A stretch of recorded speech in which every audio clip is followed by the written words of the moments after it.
শুধু একটি টুর্নামেন্ট নয়, যেন মর্যাদার লড়াই, সম্মানের লড়াই। আর পুরো দক্ষিণ এশিয়ার ফুটবল উত্তেজনার কেন্দ্রবিন্দুতে দাঁড়িয়ে আছে বাংলাদেশ অনূর্ধ্ব ২০ দল। মাত্র ৩ দিনের ব্যবধানে দুই চির প্রতিদ্বন্দ্বী ভারত ও পাকিস্তানের বিপক্ষে মাঠে নামতে যাচ্ছে লাল সবুজের যুবারা। ভাবুন তো, একদিকে ভারতের সঙ্গে ঐতিহ্যগত প্রতিদ্বন্দ্বিতা, অন্যদিকে পাকিস্তানের বিপক্ষে মানসিক চাপ আর স্নায়ুর যুদ্ধ। এই দুই ম্যাচই ঠিক করে দিতে পারে বাংলাদেশের ভাগ্য, ঠিক করে দিতে পারে শিরোপার পথ। তাই এবারের সাফ অনূর্ধ্ব ২০ চ্যাম্পিয়নশিপ শুরু হওয়ার আগেই উত্তেজনার পারদ ছুঁয়ে ফেলেছে আকাশ। সমর্থকদের একটাই প্রশ্ন, বাংলাদেশ কি পারবে আবারও ইতিহাস গড়তে? বর্তমান চ্যাম্পিয়ন হিসেবে টুর্নামেন্টে নামছে বাংলাদেশ। গত আসরে দুর্দান্ত পারফরম্যান্স দেখিয়ে অন্য সব দলকে পেছনে ফেলে সবার সেরা হওয়ার মুকুট জিতেছিল লাল সবুজের প্রতিনিধিরা। সেই আত্মবিশ্বাস এবারও সঙ্গী, কিন্তু চ্যালেঞ্জটা আগের চেয়ে অনেক বড়। কারণ এবার গ্রুপেই অপেক্ষা করছে দুই শক্ত প্রতিপক্ষ, ভারত ও পাকিস্তান। গ্রুপ পর্বেই এমন হাই ভোল্টেজ ম্যাচ, মানে শুরু থেকেই ফাইনালের মতো চাপ। আর এই চাপ সামলেই এগোতে হবে শিরোপার দিকে। সূচি অনুযায়ী মার্চের ২৪ তারিখ প্রথম বড় লড়াই, ভারতের বিপক্ষে মাঠে নামবে বাংলাদেশ। সাম্প্রতিক সময়ে বাংলাদেশ ভারত দ্বৈরথ মানেই বাড়তি উত্তাপ। ক্রিকেটে যেমন এই লড়াইয়ে আবেগের বিস্ফোরণ দেখা যায়, ঠিক তেমনি ফুটবল মাঠেও এখন সেই উত্তেজনা ছড়িয়ে পড়েছে। মাঠের খেলায় যেমন প্রতিদ্বন্দ্বিতা, তেমনি মাঠের বাইরেও দুই দেশের সমর্থকদের মধ্যে থাকে তর্ক বিতর্ক, আলোচনা আর প্রত্যাশার পাহাড়।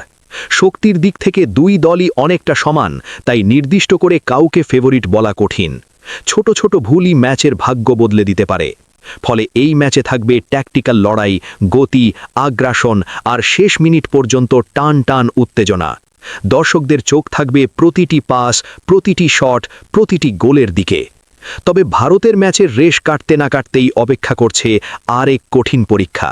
মাত্র ৩ দিন পর মার্চের ২৮ তারিখ পাকিস্তানের বিপক্ষে নামবে বাংলাদেশ। এই ম্যাচ শুধুই ফুটবল ম্যাচ নয়, এটা মানসিক দৃঢ়তার পরীক্ষা। কারণ পাকিস্তানের বিপক্ষে লড়াই মানেই আলাদা এক চাপ, আলাদা এক আবেগ। মাঠে যেমন কৌশলগত লড়াই হবে, তেমনি থাকবে স্নায়ুর যুদ্ধ। দুই দলই জানে এই ম্যাচের ফলাফল নির্ধারণ করতে পারে পরের রাউন্ডে যাওয়ার ভাগ্য। তাই এখানে এক পয়েন্টও হাত ছাড়া করার সুযোগ নেই। জিততেই হবে, এমন মানসিকতা নিয়েই নামবে বাংলাদেশ। বাংলাদেশ দলের আত্মবিশ্বাসের বড় কারণ তাদের সাম্প্রতিক সাফল্য। গত আসরে প্রথমবারের মতো শিরোপা জিতে ইতিহাস গড়েছিল যুবারা। ষষ্ঠ আসরে এসে সেই স্বপ্ন পূরণ, যেখানে নোভা, মিরাজুল, তপুরাদের পারফরম্যান্স পথ দেখিয়েছিল পুরো দলকে। সেই সাফল্যের স্মৃতি এখন অনুপ্রেরণা। এবার লক্ষ্য শুধু শিরোপা ধরে রাখা নয়, আরও দাপট দেখিয়ে চ্যাম্পিয়ন হওয়া। এই স্বপ্নকে আরও শক্ত করেছে এবারের স্কোয়াড। দলে রয়েছে ৬ জন প্রবাসী ফুটবলার, যারা ইটালি, কানাডা ও যুক্তরাজ্যের বিভিন্ন প্রতিযোগিতামূলক লিগে খেলে নিজেদের দক্ষতা প্রমাণ করেছে। তাদের গতি, ফিটনেস আর আন্তর্জাতিক অভিজ্ঞতা দলকে দিচ্ছে বাড়তি আত্মবিশ্বাস।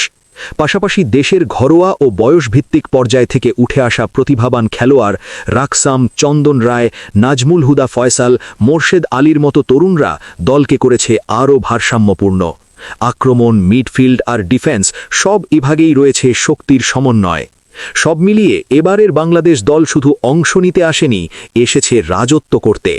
কিন্তু সেই স্বপ্ন পূরণের পথে প্রথম বাধা এই দুই চির প্রতিদ্বন্দ্বী।